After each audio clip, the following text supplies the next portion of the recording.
Highs in the mid-50s. West winds 15 to 25 miles an hour.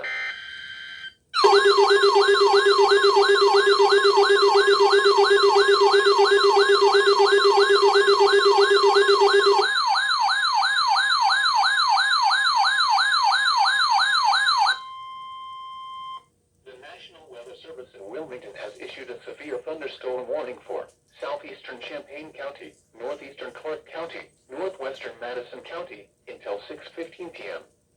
At 5:39 p.m., a severe thunderstorm was located over Northridge, moving east at 35 miles an hour. Hazard, 60 miles an hour wind gusts. Source, radar indicated. Impact, expects damage to trees and power lines. Locations impacted include Springfield, Urbana, Northridge, Mechanicsburg, Choctaw Lake, Harmony, Brighton, South Vienna, Tremont City, Catawba, Mutual, Buck Creek State Park, Rosedale, Powhatan, Catawba Station, Interstate 70 at State Route 56, New Moorfield, Plattsburgh, and Lawrenceville. This includes I-70 in Ohio between mile markers 61 and 74.